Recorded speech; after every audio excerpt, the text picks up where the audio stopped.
सीधे लेके चलते हैं आपको जापान के टोक्यो, जहां पर मुख्यमंत्री योगी आदित्यनाथ क्या कुछ कह रहे हैं, सुनते हैं। तमाम महानुभावों के साथ मुलाकात की, G2G लेवल की, गवर्नमेंट टू गवर्नमेंट लेवल की बैठकें संपन्न की, G2B लेवल की कई बैठकें और B2B लेवल की भी कई बैठकें इस दौरान संपन्न हुई हैं। मेरा मानना है कि दोनों देशों में इन चारों प्रकार की सभी बैठकों को ले लिया जाए तो इन सब को लेकर के लगभग 60 से अधिक ऐसी बैठकें और इस प्रकार के कार्यक्रम संपन्न हुए हैं जो G2G, G2B, B2B स्तर के संपन्न हुए हैं। 2 बड़े रोड शो,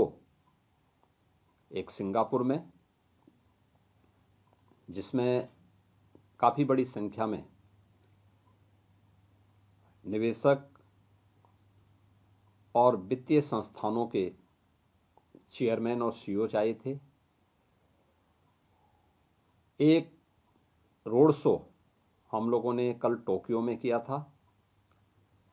और एक रोड शो आज जापान के एक प्रमुख प्रांत यामानाशी में आज संपन्न हुआ है, जिसमें भी निवेशकों की एक अच्छी खासी संख्या, दोनों जगह मिलाकर के अगर देखें तो लगभग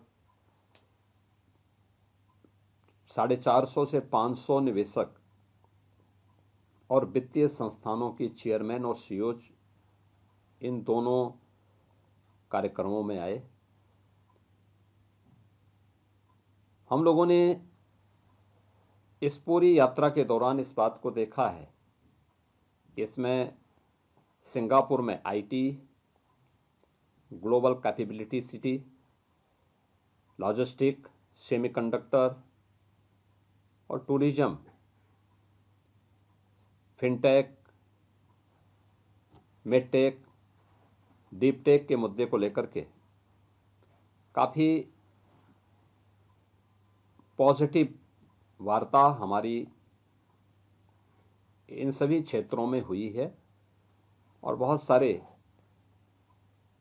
निवेशक यहाँ पे निवेश करने के लिए, उत्तर प्रदेश के अंदर निवेश करने के लिए हमारे साथ एमओयू भी किए और बहुत सारे लोगों ने अपने प्रस्ताव भी दिए हैं और उनका एक बिजनेस डेलीगेशन, जिसमें जेआईसी,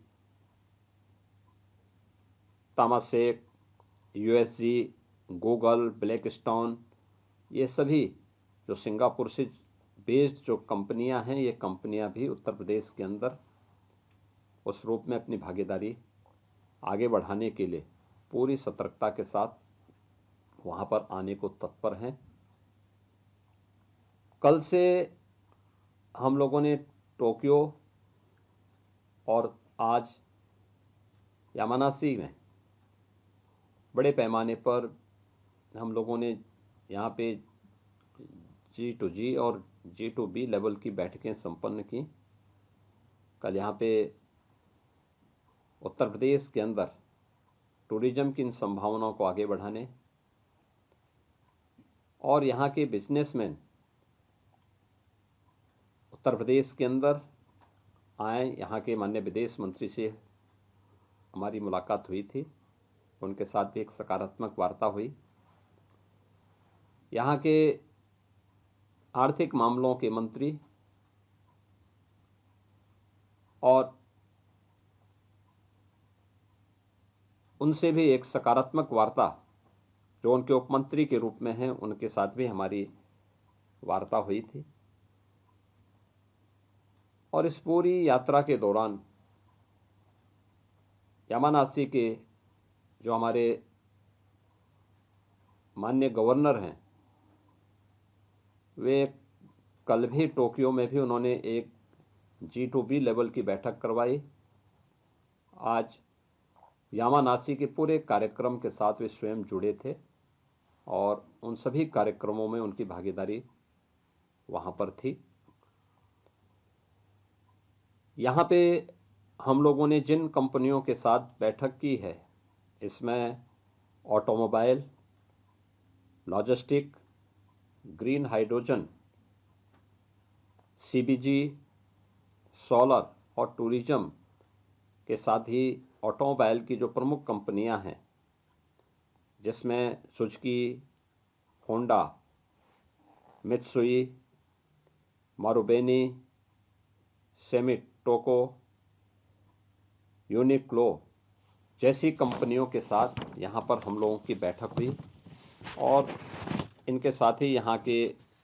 उद्योग वाणिज्य के उप मंत्री, जेट्रो के चेयरमैन, जो काफ़ी बड़ा वित्तीय संस्थान है, इन सब के साथ हमारी यहाँ पे बैठकें हुई, यामानासी में बैठकें हुई, जिसको लेकर के वहाँ की यामानासी की गवर्नमेंट ने भी बहुत पॉजिटिव रूप से उसको आगे बढ़ाने में अपना योगदान दिया है। इसके साथ ही जिन मुद्दों पर हमारी चर्चाएं आगे बढ़ी, आज हमारे पूरे डेलीगेशन को यामानासी गवर्नमेंट ने, यामानासी ने ग्रीन हाइड्रोजन में जो प्रोग्रेस की है जापान के अंदर, उस प्लांट का विजिट करवाया था। हम लोगों ने ग्रीन हाइड्रोजन एनर्जी की संभावना, क्योंकि ग्रीन हाइड्रोजन पानी जहाँ अच्छा होगा वहाँ ग्रीन हाइड्रोजन की संभावना उतनी ज़्यादा होगी और उत्तर प्रदेश इस देश का सबसे समृद्ध क्षेत्र है, पर्याप्त जल संसाधन हमारे पास हैं और हम लोगों ने इस दिशा में प्रयास किया है, जिसमें यामानासी हम लोगों को उस टेक्नोलॉजी के साथ जोड़ने और हमारे उत्तर प्रदेश के युवाओं को उसका प्रशिक्षण देने, यानी उसकी स्किलिंग के लिए भी अपना सहयोग देने के लिए तत्पर है। जापान और यूपी के बीच में एमएसएमई में टेक्नोलॉजी को लेकर, उसकी ऑनलाइन सेलिंग को लेकर और अन्य मुद्दों को लेकर के भी सहयोग की बात हुई और इसको हम आगे बढ़ाएंगे। इसके अलावा ऑटो क्लस्टर के विकास करने के लिए यमुना अथॉरिटी में जापान के निवेशकों के लिए जापान की एक डेडिकेटेड सिटी के निर्माण के लिए भी यहाँ पर विस्तार से चर्चा हुई और इसके लिए वहाँ लैंड अलॉट करने की कार्रवाई हुई है। इसमें मुख्य रूप से हम लोगों को जो अब तक यहाँ प्रस्ताव प्राप्त हुए हैं, मुझे प्रसन्नता है कि 90,000